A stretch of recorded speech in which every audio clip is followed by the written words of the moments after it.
di Kompas TV. Berkomitmen mengangkat dan menyuarakan praktik bisnis yang bertanggung jawab serta berdampak positif bagi lingkungan maupun masyarakat. KG Media menggelar Lestari Awards, ajang penghargaan untuk mengapresiasi para pelaku industri, organisasi, hingga institusi yang telah berkontribusi nyata dalam bidang berkelanjutan serta menjalankan program unggulan di bidang ESG. Jadilah bagian dari Lestari Awards. Daftarkan usaha Anda. Website lestariawards.id hingga 30 Juni. Salam waspada, saudara. Preman lagi-lagi kembali berulah. Waspada, tindak kejahatan ada di sekitar Anda. Polisi tangkap 19 pelaku yang terlibat dalam bentrokan di Kemang, Jakarta Selatan. Identifikasi tanda-tandanya, observasi fenomenanya, persempit ruang geraknya. Tangkap informasinya dalam Borgol, Senin sampai Jumat pukul 3:30 sore, Sabtu dan Minggu pukul 12 siang di Kompas TV.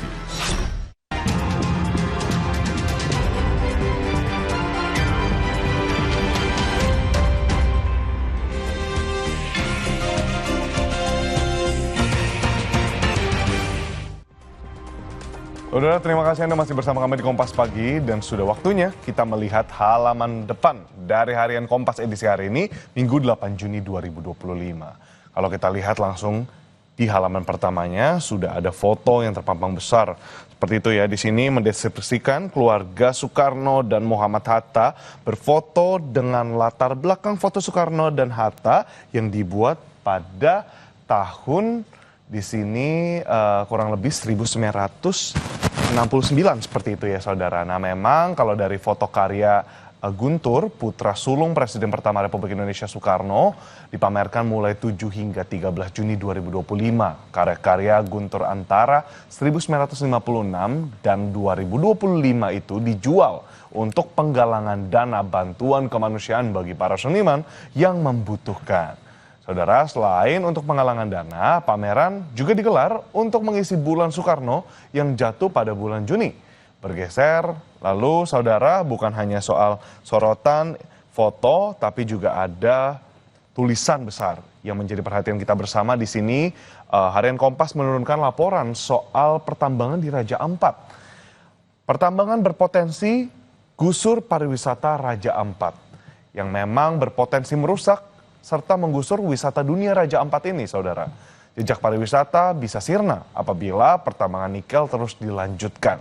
Pariwisata harus menjadi pijakan utama dalam pengembangan kawasan Raja Ampat, Papua Barat Daya, di mana kesejahteraan warga lokal dinilai lebih baik dengan membangun sektor itu.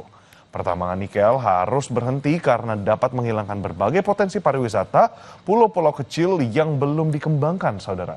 Pendiri Yayasan Inovasi Pariwisata Indonesia, Taufan Rahmadi, ketika dihubungi dari Ambon, Maluku pada Sabtu kemarin menjelaskan pengembangan pariwisata berkelanjutan tidak bisa dilakukan secara parsial saja karena banyak potensi di Raja Ampat yang belum dikembangkan. Hal ini menanggapi pernyataan pemerintah yang menyebut kawasan pertambangan nikel berada jauh dari kawasan pariwisata dan geopark Raja Ampat. Selain itu saudara, bukan hanya yang ada di halaman utama dari harian Kompas edisi hari ini, tapi juga di halaman 15, harian Kompas menurunkan laporan pelaksanaan ibadah haji secara langsung dari Arab Saudi, di mana dilaporkan banyak jemaah haji usia lanjut mengalami kelelahan dan harus dievakuasi petugas. Umumnya mereka yang kelelahan adalah jemaah yang melempar jumroh setelah berjalan kaki dari Musdalifah ke Mina. Sejak Jumat malam, sejumlah anggota jemaah yang kelelahan dievakuasi oleh petugas. Anggota jemaah ini umumnya memaksakan diri melontar jumroh setelah berjalan kaki dari Musdalifah ke Mina. Jarak dari lokasi tenda-tenda di Mina ke Jamarat umumnya memang terbilang jauh. Nah saudara, 3 sorotan berita tadi pun berita-berita lainnya yang ada di dalam harian Kompas edisi Minggu hari ini dapat dibaca secara fisik melalui koran harian Kompas atau secara daring melalui kompas.id.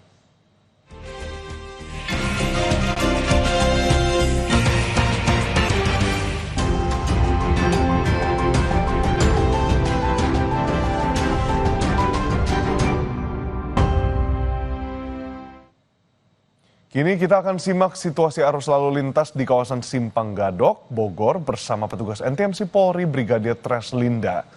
Brigadir Treslinda, silakan dengan laporan Anda.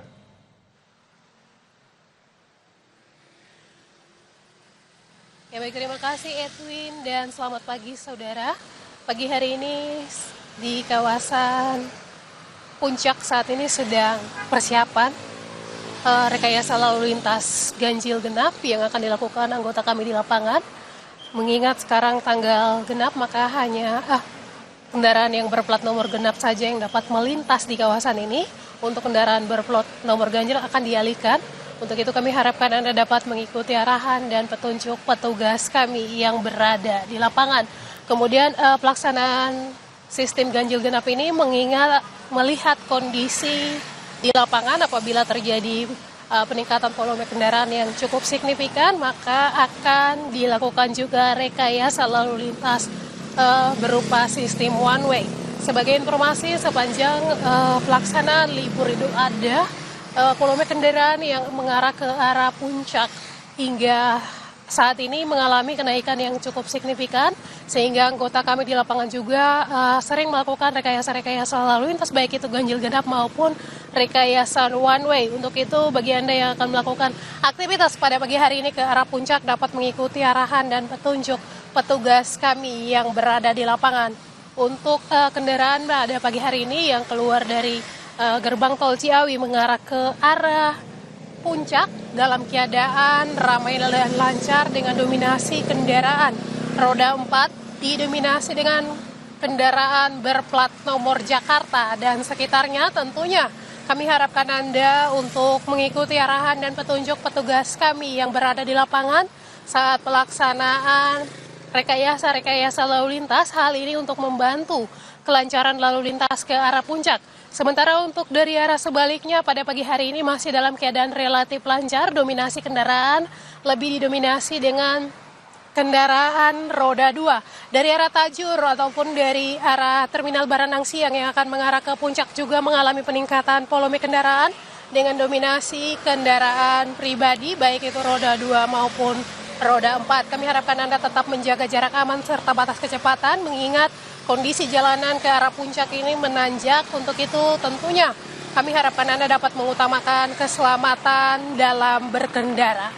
Tentunya bagi Anda yang beraktivitas pada pagi hari ini jika terjebak pada rekayasa lalu lintas, kami harapkan Anda dapat memilih rute-rute yang aman untuk dilintasi sehingga perjalanan Anda juga aman dan selamat sampai di tujuan.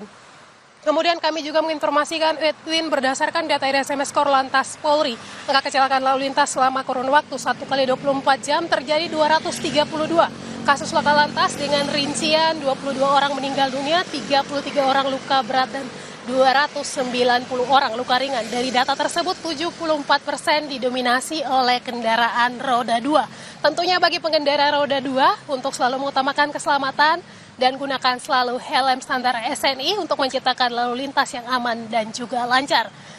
Demikian Brigadir Treslinda melaporkan. Bagi Anda yang akan mengupdate informasi-informasi seputar arus lalu lintas terkini, kami siap melayani Anda di 1500669 ataupun melalui SMS center kami di 9119. Edwin, kembali ke Anda di studio, silakan. Terima kasih atas laporan Anda, Brigadir Treslinda. Selamat bertugas kembali.